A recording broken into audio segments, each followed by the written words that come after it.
some people would have worked with Beresford a lot more than myself, but Moss Side in the time when I was here, Moss Side and Hume were quite turbulent. They were during quite turbulent times.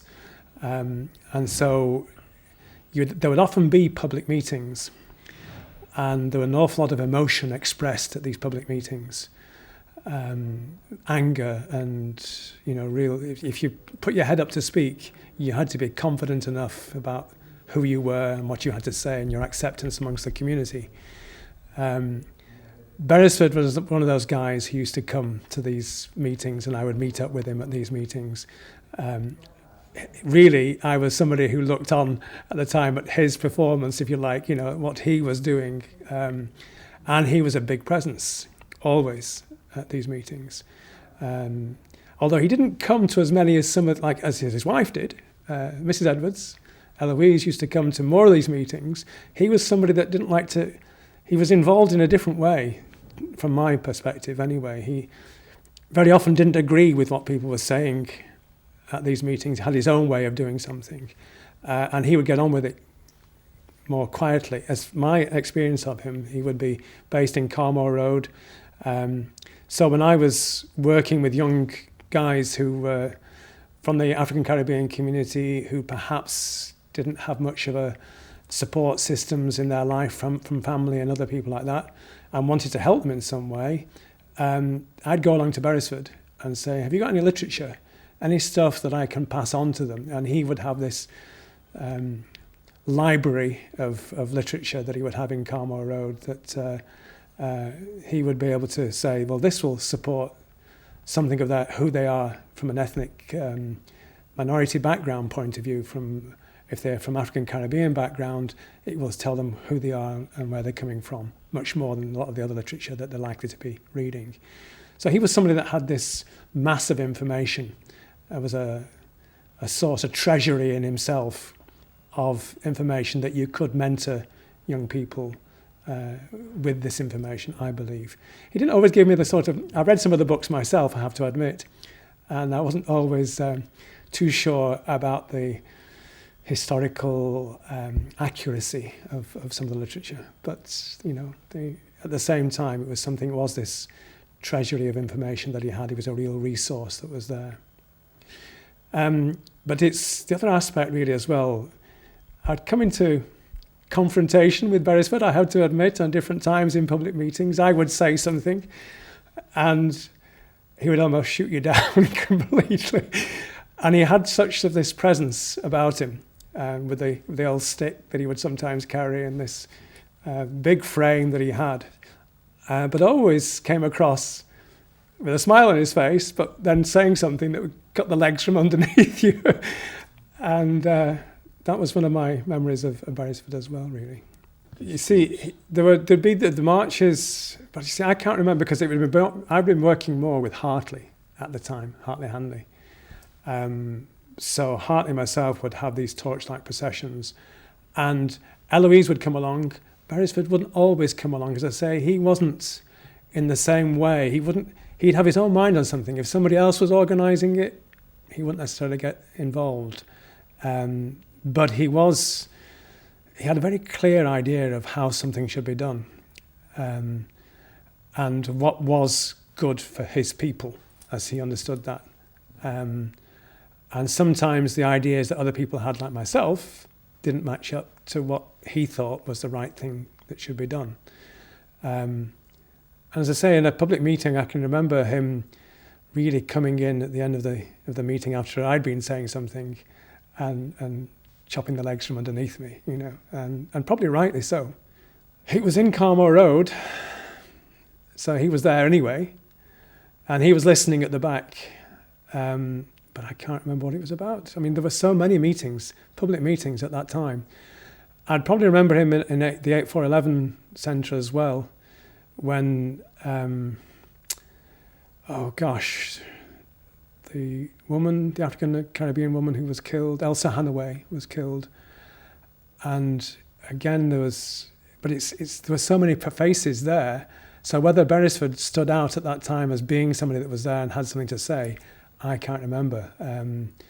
But But those were the sort of meetings where you would see him, where there would be an awful lot. I don't know if you remember the Elsa Hannaway situation, was where a woman had been killed in the park, and it was said, initially, that the African Caribbean community were helping the police tremendously with their inquiries, and all this was being emblazoned across the press, and then suddenly it was said that the person responsible had dreadlocks, was of African Caribbean descent, who was doing the killing, who did the killing. And so the police used the opportunity to drag in a whole lot of guys that had dreadlocks, to search their houses, to keep them in those paper suits that they had to, took all the clothes off them, put these paper suits on, kept them in those paper suits for ages, something like 24, 48 hours. And in the meantime, they just used it as an opportunity to go into their houses and see whatever was there that could hold then some sort of case against them, whether it had anything to do with Elsa Hannaway or not.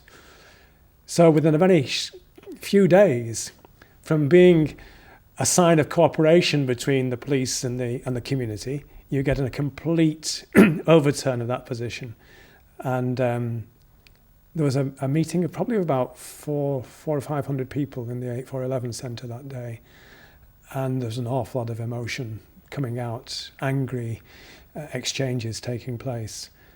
And to be able to stand up there, you had to have a sense that the community trusted you. No way was I going to stand up, but somebody dragged me up at one stage, said, "You're a priest, you're a vicar, you should have something to say in this community." And that was my opening words within the community at the time. So I was more keeping my head down, but it's people like Beresford that would always have the confidence to stand up in those situations and know that people knew where he was coming from and that they had a tremendous respect for him, a tremendous trust for him.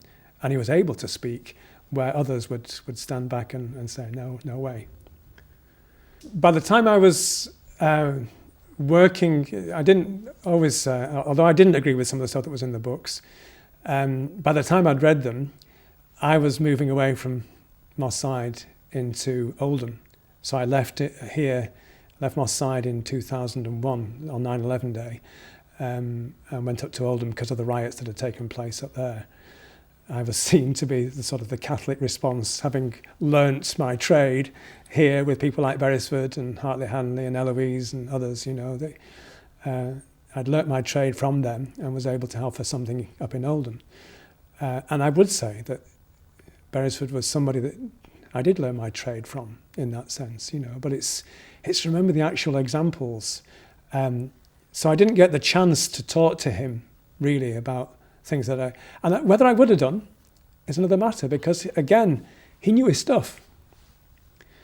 And there were lots of guys around at the time, and to try and remember who they were, because they just weren't on the same level as Beresford. But they were introducing me to African descent history, and seeing the ways that the European communities over the years have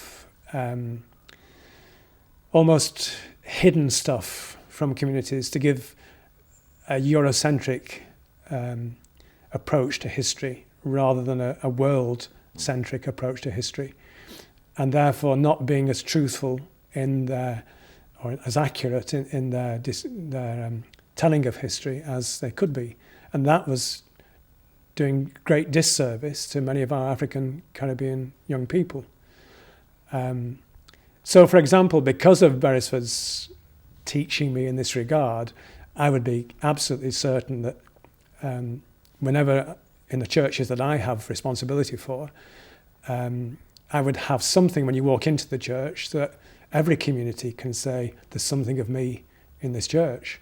This isn't a church that's got all sorts of white saints around the place, that sort of thing. And I know there's much more than that, but it is symbolic influences like that can have a great impact on people. You just need to see the impact of Barack Obama when he was elected as president on many of the young people who, just are so proud that somebody of their identity is now the President of the United States.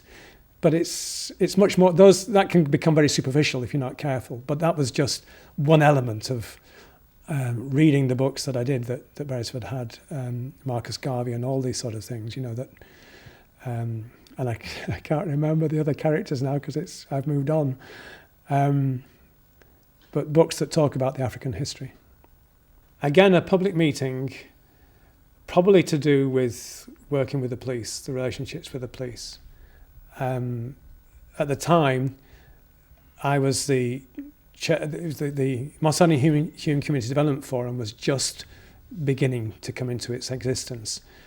And it was because there'd been a complete breakdown of relationships between the community and the police. Now, there were people around the place that recognised you've still got to have some sort of relationship with the police. We're all going to become vulnerable at certain times, and we're going to need the police at certain times.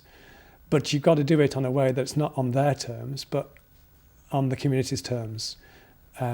So they'd suggested, whatever was the PCCG, the Police and Community Consultative Group of the time, I don't know what the actual name was at the time, and said we had to have one of these in Mossad. We had a public meeting and the people of Mossad just said, no, we don't want this, because it's on your terms. It's doing it in your way. So then we got together and formed a group that would liaise with the police, but we would have secretarial control. We would determine the agenda, the local community itself, so that there was far more control going from the community, people in the community. Obviously, you have to have representatives that are doing this. So for the first time, David Wilmot came down and to the community and said, I acknowledge that our police officers have been part of the problem, and that they've, it's not just the odd apple, the odd bad apple in the bottom of the barrel. This is more systemic. Once he'd done this, I believe that we could begin to build much more of a relationship on the back of that. So there were continuing discussions all the time at that stage about what we should do and how we should do it. And Beresford would have been definitely part of that. And it could have been one of those where we'd be talking and I'd be suggesting some way forward and he'd be listening quietly at the back of the room. And then suddenly his presence would become obvious. He would stand up and he'd say, I've got something to say. And then he would really just chop the legs from underneath you.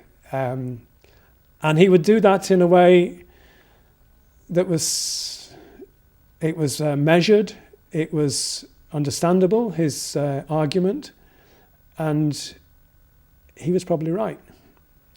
And on each occasion, he may have been somebody that didn't help to get things moving forward sometimes. He wasn't always somebody that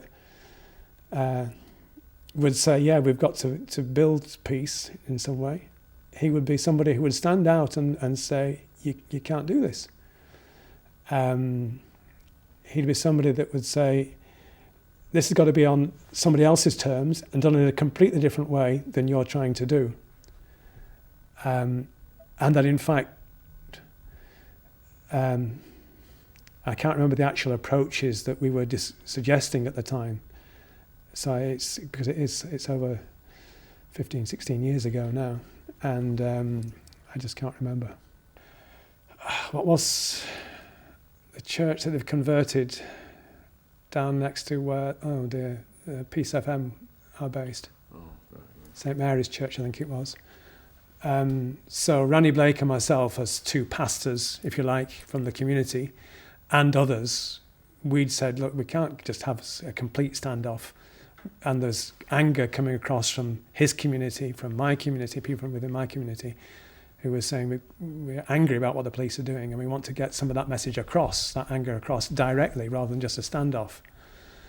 So I can remember standing up and saying, when I was dragged up after one meeting in the 8411, and saying I'm going to see whatever he was called, Jim Anderson, and if you want people to discuss with me what message we should be taking there, that's fine. And of course, somebody said, we don't think you should be going at all. understandably. Who are you to represent us? But I did represent certain people within the community, as did Rani Blake. So it's always getting that balance. And you see, Beresford would be somebody who would say that straight out, always. Now, I don't know whether he said it on that occasion, but he is exactly the sort of person who would say that to me. You're not the sort of person that should be representing this community. You're not living it in the same way that we are.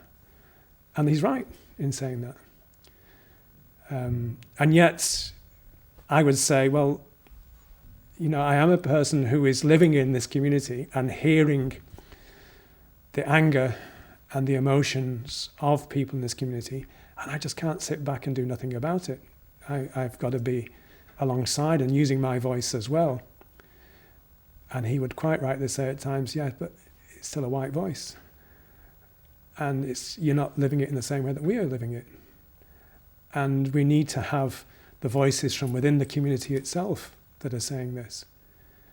And again, he was right. And it's always this, as if the white voice was the acceptable voice, and so the black community needed a white person to be there to speak for them. Well, no, they don't. And Beresford would be very keen on that, whereas others would do a bit more of a compromise. And from my point of view, I think that there are times when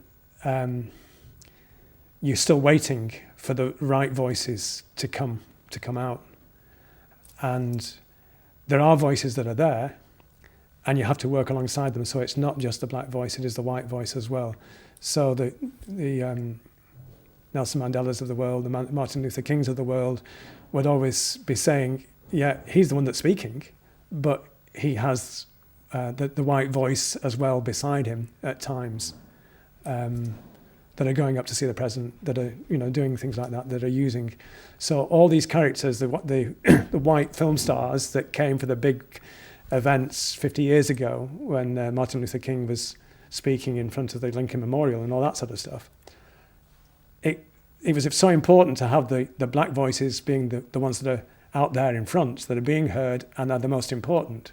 But it's also important to have the white community voices alongside, to be saying to the white communities, look, I live with you as well, but I'm also hearing the voices of the African Caribbean communities.